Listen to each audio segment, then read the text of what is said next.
Partho, what is your opinion about the Me Too movement? And if men were to establish, in fact, they have, men do, but if you were to establish a movement in support of men, so what, in your opinion, should its name be? My idea about Me Too movement is it's not only funny, it's highly criminal in nature. It comes from the fact that women are, highly, what should I say, they are highly attention seekers. And the kind of women that has initially raised this kind of complaints were highly attention seekers. If you see Tarana Burke, and when she complains that she was being violated, I wonder, how can any man on earth possibly do that? Because the moment I look at her, I feel afraid. I feel like running away from her. So this is, completely a wrong movement, completely a funny movement, completely a terrorist movement. Me too. And this kind of nonsense we should not tolerate in the name of some kind of justice. And somebody coming up with a complaint without any evidence, that would have happened several years ago is very funny. Now, when you say if men need to start this kind of movement, yes, we already have one with men too. But first of all, the challenge here is men need to understand that they are being violated. In most cases, I'll say more than 90% cases, men do not even understand that they are being violated. So that is why the concept of understanding the misandry comes first to me, and only then all this men too or any other movement can succeed. So I will rather stop at that because I think we are really very, very far from that situation. Yes, Amit Deshpande, what's your opinion on this? The Me Too movement started off with highlighting women who have been wronged and coming out and talking about it.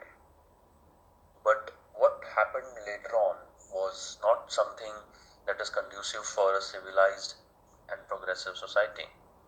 If women come out and talk about it, emotionally they feel free about something that bad that has happened to them, then they can go ahead and seek justice. So when the movement was introduced, it was giving women strength to come out and talk about something that has happened to them, so that if they have been wrong, then they can go ahead and seek justice. But that was the initial part. But eventually, what started to happen was that uh, women coming out and naming any man was automatically considered that the man needs to be punished and he should be banished. That kind of a persecution wherein there was this cancel culture about deplatforming the men who were named. Slowly it transformed into a platform wherein people who were holding grudges, or there was office politics, or people who wanted to bring some other man down. And these people need not only be exclusively women. It was a group of men and women misusing this platform of Me Too and naming men who were a problem for them, who were a hurdle for them, just naming them, and that resulted in those men losing their livelihoods, their careers, in many cases their lives. So eventually it resulted into something wherein a woman just comes out and names a particular man that he has been harassing her, or he has in some way uh, done something wrong to her in terms of inappropriate touches or inappropriate remarks, and that man could lose his livelihood, his career, his jobs. That is something which is dangerous. Without a proper trial, somebody was being uh, declared as being a harasser and equated to a rapist. A lot of men committed suicide just because they were named. A lot of men have lost their jobs, they have been taken out from their assignments, which is just resulted in this whole platform being misused. You know, that is something that should not have happened. The Me Too movement was supposed to give women to come out and talk about their issues, their any incidents that have happened with them about molestation or sexual harassment. The next step should have been a recourse to justice, going to the authorities, complaining about the man, and then putting him on a judicial trial. In the absence of a judicial trial and just declaring a man as guilty through social media, that resulted in this whole platform becoming a tool for misuse to harass men, to extort men, which was really sad. And if men were to establish a similar movement, then it could still be called as Me Too, because Me Too should have been gender neutral to begin with. It just should not have been about women. It is the idea behind that is that some person who has faced a sexual harassment or molestation incident or a rape incident, they should come out and talk about it, and then they go ahead and seek judicial recourse. So it could be anyone. There are men who are raped, there are men who are harassed sexually also, there are men who are facing stalking, molestation by women, by other men. So this movement could have been a forum wherein they could also come out and talk about their bad incidents in their life. So I don't see that there need to be a different name. But then we had supported something called as Men Too, just to highlight that men also go through a lot of issues of their own. So, what is the one thing that really bothers you about feminist movement? So, when certain women talk about women's rights, do you agree with all their statements? Do you think women are always right? Yes, Partho. Then later over to Amit. When any modern feminist talks about feminism or women's rights today, I feel that they are speaking on some personal agenda. Maybe they have a very bad criminal agenda behind whatever they speak. Because for others they may seem like speaking sense, but to me everything today's feminists talk about are nonsense, and that's what I have been showing on my blog, themalefactor.com. If you really read my blog and different social issues that I discuss, I first discuss the feminist viewpoint, and then with objective evidence and logical reasoning I actually counter their arguments. So that is one big botheration. However, when I spoke to Vedic feminists, I have recently taken interview of Indira Meshram, who is a Vedic philosopher, and I understood what feminism really should be, and what it was traditionally that ensured respect for women. So yes, whenever I hear anything about feminism today, it's a criminal movement for me. Yes, over to you, Amit Deshpande. The biggest problem with feminist movement is that it has stopped being about gender equality, and it is only about women, highlighting women's issues even in the face of anything that is extremely biased, even in the face of facts which show that both men and women have had problems. Like when we talk about a patriarchal system, the patriarchal system had traditional stereotypical roles for men as well as women. So women were supposed to be caretakers, they were confined to home inside the kitchen, they were supposed to only be in the house and not venture out. But at the same time, it does not talk about the stereotypical role that men had, about being the providers and protectors. Man's worthiness has been decided upon his ability to provide and protect. So if there was a attack by any other men or any other army. There were natural calamities like earthquakes, floods. So men were always supposed to risk their life first in order to save women.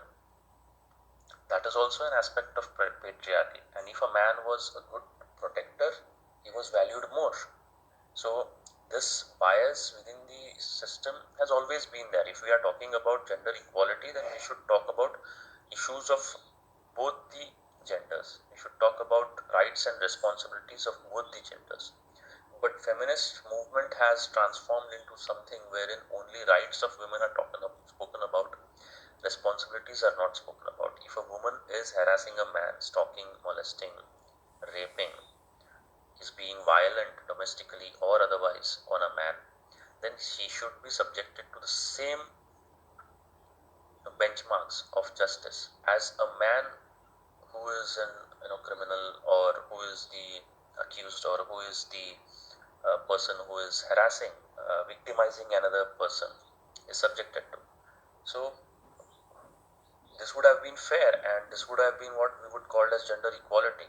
But feminist movement has completely kept itself away from punishing any woman who is criminal, who is indulging in any kind of victimization of another person, even if it is a man or a woman.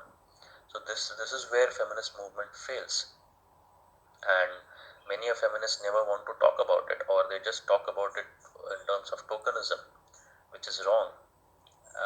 That needs to be changed. That is, otherwise feminist movement will lose its relevance, which it is already losing very fast. So, in your opinion, how should women treat men? Yes, Partha? When someone takes care of you, when someone provides for you, when someone protects you from danger, how do you behave towards that person? You behave with respect. You put him before you, you put him above you. That's how you do it, right? Now, in the modern narrative, when we talk about gender equality and men and women being equal, we need to understand that even today, men are supposed to take care of women. Yes, their wives, their mothers, their parents. It is the men who are bound, legally bound, to take care of women. So women should not only respect men, but they should keep men ahead of them, they should keep men above them. If they are not doing so, then men are also not supposed to take care of these women. So we cannot have both principles of Vedic feminism, the good things of Vedic society, and also from modern society. And women cannot have everything together. If they don't want to respect men, if they think that they are equal to men, then they should live alone, because then they cannot expect that men will provide for them and men will protect them. However, in today's society, even in today's society, men are the ones who are providing and protecting women, so women should keep men ahead of them and above them. Okay, so Tim, you just listened to Partho on this question that how should women treat men. Do you agree with his viewpoint when he says particularly that women should put men ahead of them?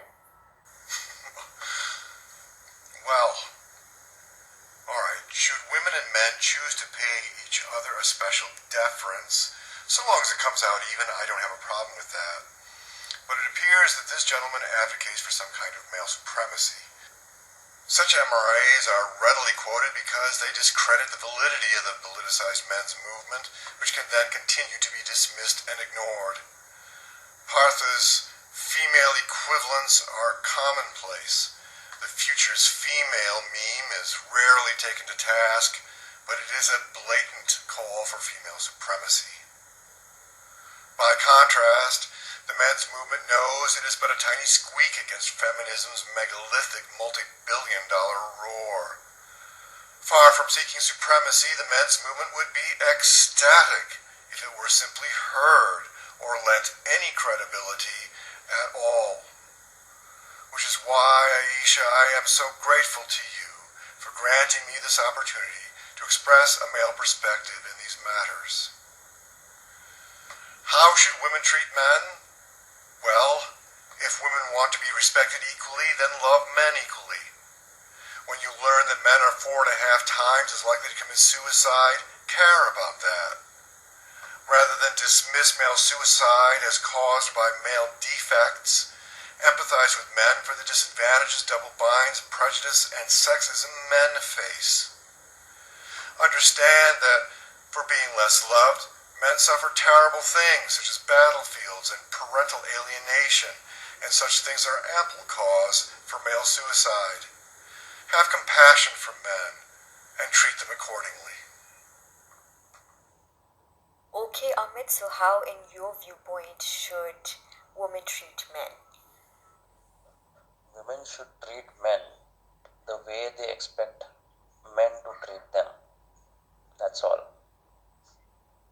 Women should realize what their rights are as well as what their responsibilities are, just as they expect men to be aware of their own responsibilities and treat other women. So there should not be anything, complicated about this.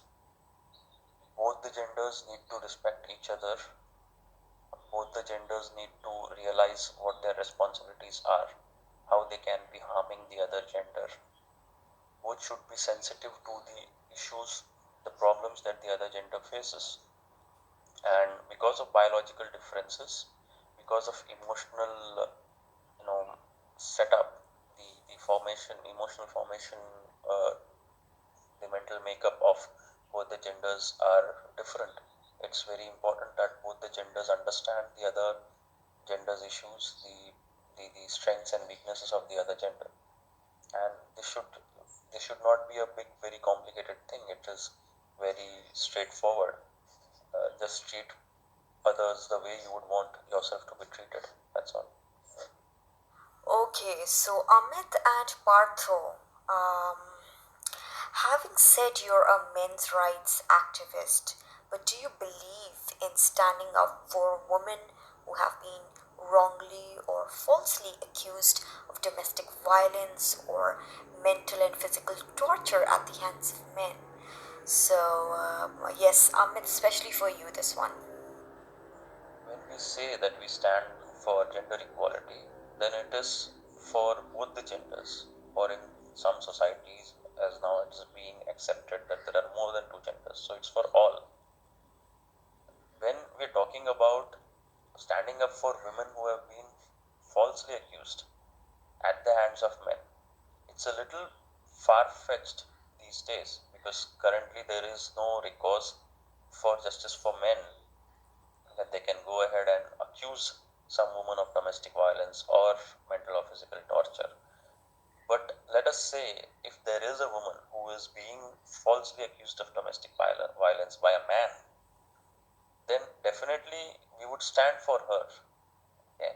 When we talk about gender equality, when we talk about rights and responsibilities being equally distributed between both the genders, when we talk about that there should be a stoppage at the misuse of laws, we say that any person who is misusing laws should be punished irrespective of their genders.